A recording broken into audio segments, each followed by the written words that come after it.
Hello, today I'll be teaching you how to model your very own dining room table.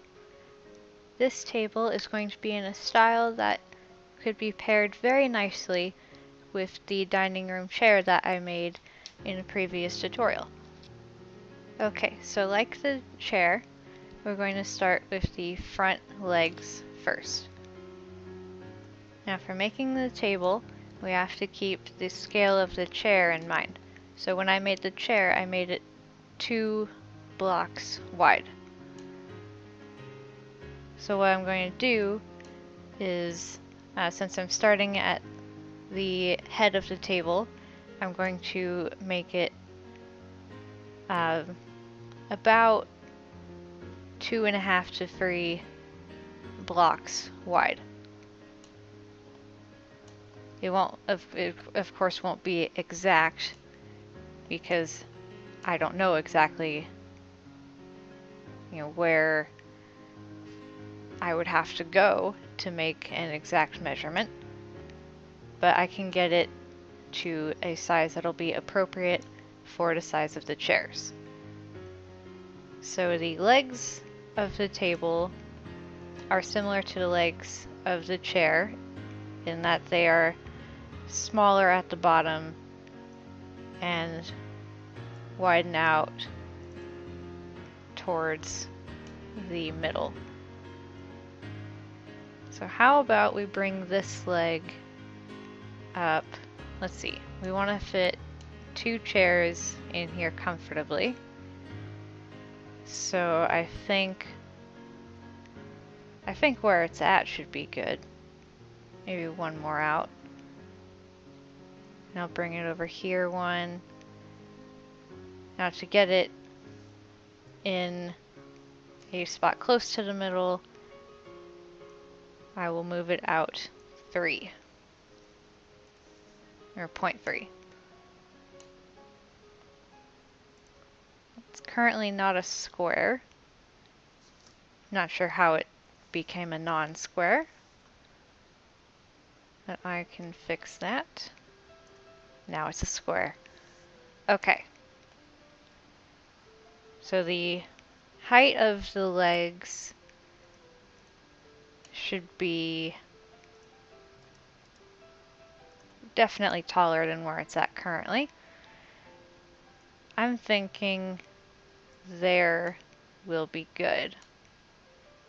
And of course, if I want to, I can import my my chair from the previous tutorial, and I can use that as a scale reference. So let's do that. Let's move this chair into place as if it were going to be sitting at the table.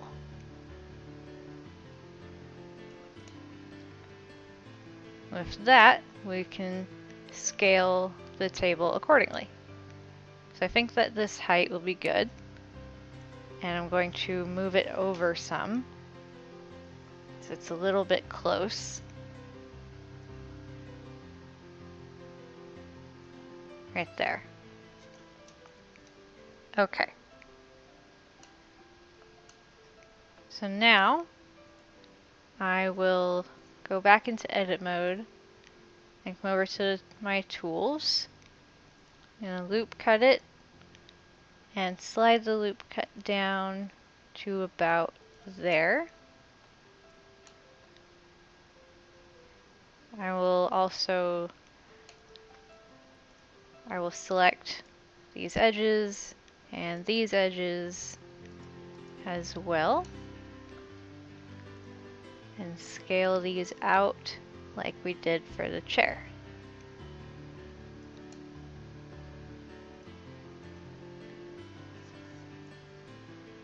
And now center it so that it doesn't go out on all sides, just on 2. There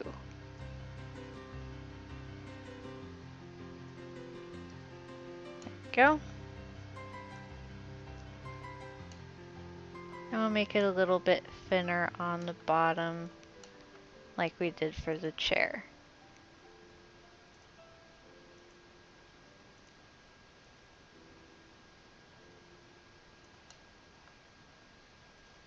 and center it over.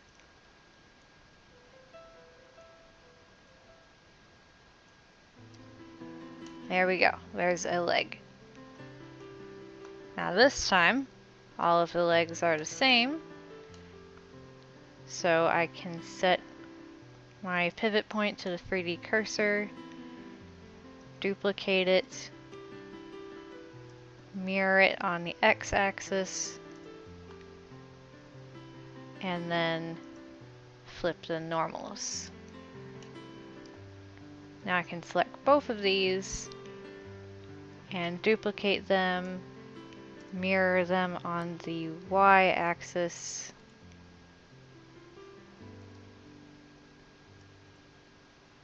and flip normals. Alright, boom, legs of the table are done.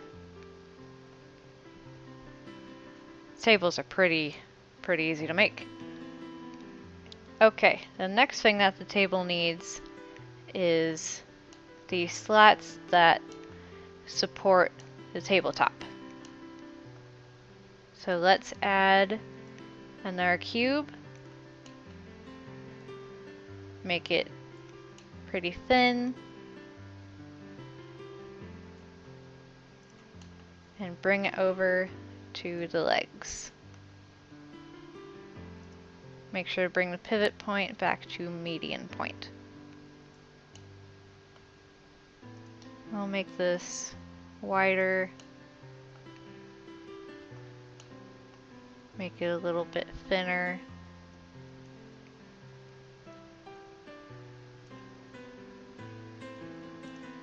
And we'll pull it back just a little.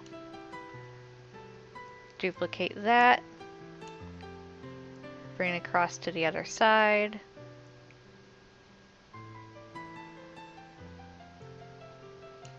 Okay. Duplicate that. Rotate it 90 degrees. And bring it to about the center. Line it up. And scale it out.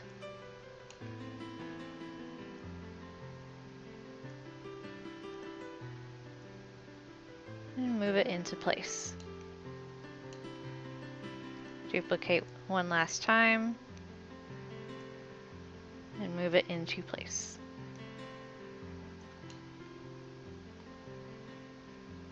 It's a little bit long on this side. So I'll select both of these faces and move it inside. Okay. Next, we need the basic shape for the tabletop. The tabletop is going to have two layers to it, one that's flat and one that is boards. So we'll start with the flat layer, make a cube and scale it down, bring it up and scale it out. You don't need it to be too terribly large. It only needs to hang off a little bit. But we need to make sure it's resting on top of everything else so that you can't see through it.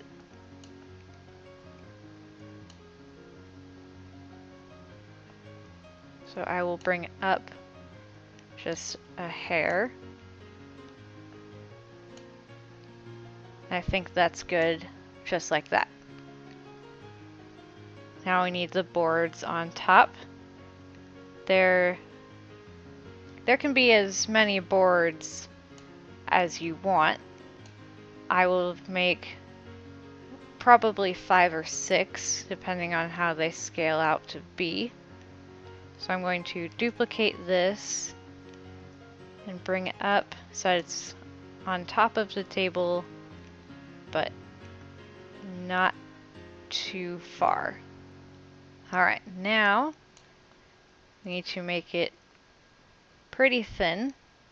I'm going to go like that I'll make it a little bit shorter this way so it's nice and flat. Have it rest on top. And I'll have it hang over just a little bit. Okay. Now duplicate this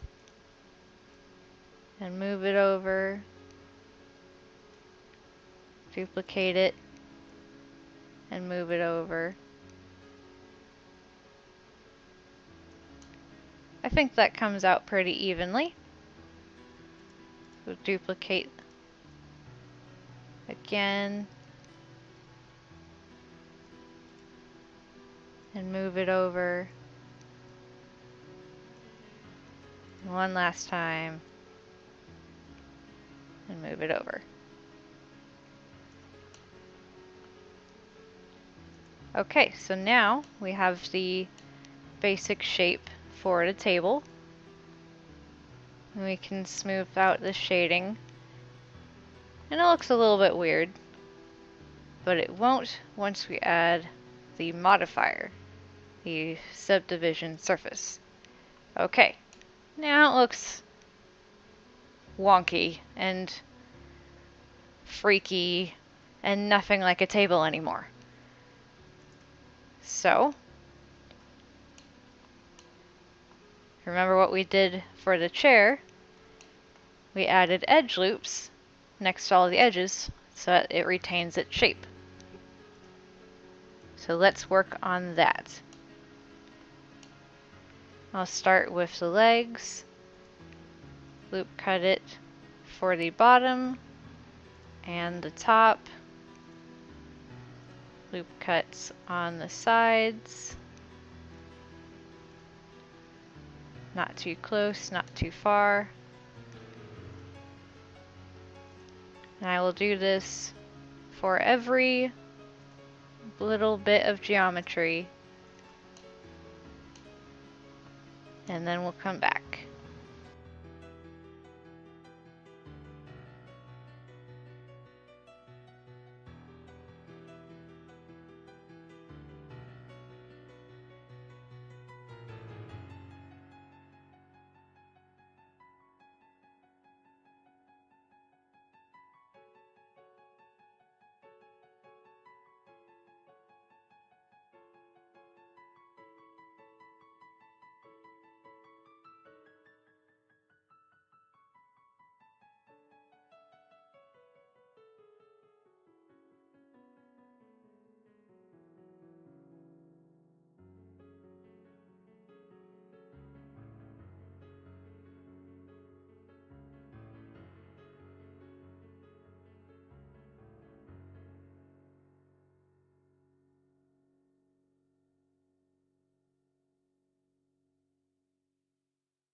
Alright, I think I'm done. I've gotten all of the edges. It's nicely rounded. All of the planks fit together how I'd like them to. So the last thing I have to do is add on my materials. I shall name the material table, and it only consists of one material, at least I'm choosing it to. On your table you can have as many materials as you want, it doesn't matter. You could do anything to it really. Okay, so I'm going to make it not very shiny. I'm going to make it a nice gray color to match the chair. I will see, let's see here. Can I fit? See, how would the chairs sit at this table? Let's show an example. If we rotate some of these chairs and slide them on into place, we can get an example of how they might look in a dining room, minus the room and dishes and stuff.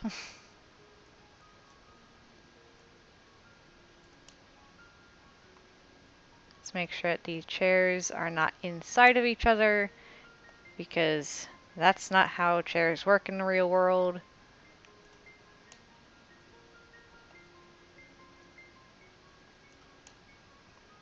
Okay, so that's how they might sit in a dining room. And I think that looks pretty darn good. So let's remove the chairs and set the origin of the table to center of the mass so that it does not rotate around its leg. And let's save this file as table under my tutorials folder. And finally, export it for use in future animations. And there you have it, your dining room table.